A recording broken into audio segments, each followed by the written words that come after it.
Sister, thank you for waiting. Would you please state your name and occupation, then state your question? I'm Sakina D'Souza, and I'm a Catholic. I believe Brother Yusuf was a Catholic before. I would like to ask him the simple question. He was brought up like a Catholic, but what made him change?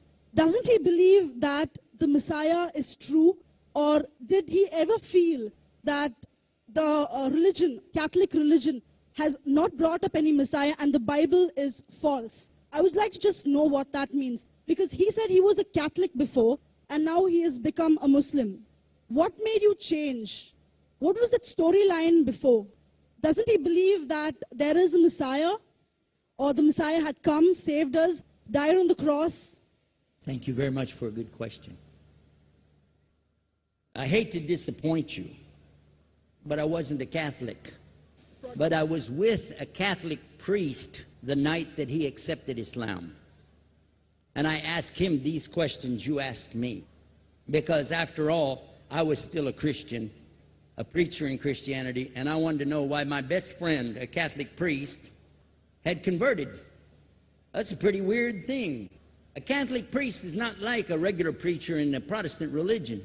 A Catholic priest has given up everything. He's given up his life to be a Catholic priest. When he enters into this realm, he's basically given away everything. He can't have a wife, he can't have children, obviously no grandchildren. He has no home, he just lives in a rectory or wherever they give him a place to stay. And he's sent wherever they tell him to go, do whatever he's told to do, and that's it. And he cannot disobey the Pope, otherwise they can kick him out of the religion, and if they do, he's excommunicated and he goes to hell forever. So how would a person like this want to become one of those Muslim terrorists? That's what I wanted to know. He explained in a very few beautiful words something that I came to learn for myself. He said that he was sincerely in the Catholic religion because he believed in God, that he had studied, his degree was in theology, and a part of the teaching that they as priests have is to study Islam. Every priest is forced to study Islam. Now, you may not know that, but you can ask your priest and he'll confirm it. And when you study Islam, even when Islam is taught to you by somebody who hates Islam, as long as they don't corrupt it too far, you can still see the truth in Islam.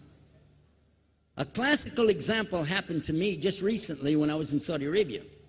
A friend of mine, very old copy of one of the first Qurans ever translated to English by George Sale. George Sale hated Islam, he hated the Muslims, but when he translated the Quran to English, he was true to the text of the words. Although maybe not getting all the meaning, he certainly was true to the text of the words. I was shocked when I read it. Have you seen it? You know what I'm talking about? Amazing. And listen to this. George Bernard Shaw, for instance, is one of many, a long list of people who read this and realized the truth of Islam. When people see the truth of Islam, it can change them if they want to be guided. If they want the truth, it can change them. You might think, I'm a Catholic, I'll never be anything but a Catholic.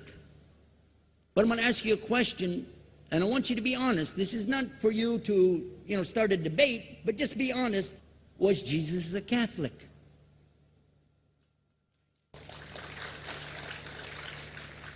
And it's not open to debate, so there's no point in opening that up, because you know and I know he wasn't. The Catholic Church was in business about 300 years before Jesus was born. It's on their website. Don't go like this. It's on their website. That's where I took it from. The Catholic Church was really started in Rome by Alexander the Great. Do you know what the word Catholic means? It means universal. It was the universal church for the Roman Empire. If you didn't join it, you could not be a Roman citizen. And it was opposed to the teachings of Judaism and opposed to the teachings of the early Christians for more than 200 and some years. And they were diametrically opposed to each other to the extent that it was the Romans killing the early Christians. Now, if you understand that, and you go to their website and read, they didn't even take over Christianity until the year 325 AD. And when they did, they changed a lot of things. Again, referring to their own website. But if you want to check it in Britannica or Americana or grow your encyclopedias, go ahead and read about the Catholic Church. When, in August of 325 AD, at the Nicaea Council, they took over, first thing they said was, let's change the date of the birth of Jesus to be the same date as that of Mithras, which was the god, one of the gods worshipped there, and also the sun god's birthday was the same day, December the 25th, believing it to be the shortest day of the year. And Constantine was a sun worshiper of Sol Invictus. Go to the website, read it for yourself. There are a lot of points, but not the least of which, even today, if you go in any Catholic church, and I have, you'll see so many portraits and statues and idols and images throughout the whole place, that for the one who's never experienced that, for a Muslim who knows about these images, he'll be like, whoa, a'udhu billah. Whoa, what's this? The first time I walked in a Catholic church, I was about 10 years old. I was shocked. I was shocked at the idols and statues everywhere, because in the Protestant religion, we were brought up to believe that the second commandment was just as important as the first commandment. The first commandment in the Bible, in Exodus, is the same as the first commandment in the book of Deuteronomy. It says, I'm the Lord your God that brought you out of the land of Egypt in the house of bondage. You know no other God beside me. Beside me there's no other gods. Thou shalt not have any other gods beside me. How many in this room agree with that commandment? Raise your hand. You notice the Muslims are raising their hand, because it means Ashhadu la ilaha illallah. That's the first commandment for us as well.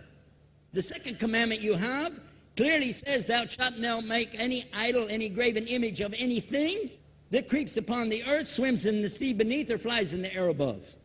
And I was sitting in a church one time, sitting there in the morning service, watching, the preacher talk, and, they go on and on and on, and sometimes you lose your train of thought. I was looking. Whoa! On the front of the podium, there was a fish. A fish. For the symbol, make you fishers of men. It had a fish. I said, whoa. Then I looked up above his head at the big stained glass window, and it had a dove, and he had the olive branch in his mouth. The dove is flying, the bird, I said, whoa. And then I look over here, and there's a cross with a man hanging on it. I said, wow, they didn't miss a single one. They got them all. Something walking on the earth, something swimming in the sea beneath, something flying in the air above. So look at these two things. Clearly, the first two of the 10 commandments, bang, bang, boom. Because if you said God is more than one, where did you get it from? When Jesus is talking to his own companions and they ask him, what's the greatest commandment? Mark 12:29. Clear. The greatest commandment is to know, O Israel, the Lord your God is one God. And you have to love him with all your heart and all your mind and all your strength. And this is no different from what Prophet Muhammad ﷺ was saying, the same thing to his people. Same thing I mentioned in the lecture. This is certainly for us the same. So what you see is Muslims practicing the commandments, and you see people claiming the commandments but practicing something else. And I have seen more converts from the Catholic Church than any other of the many sects of Christianity, and especially from the nuns, priests, and even an archbishop. And all of them are better than me.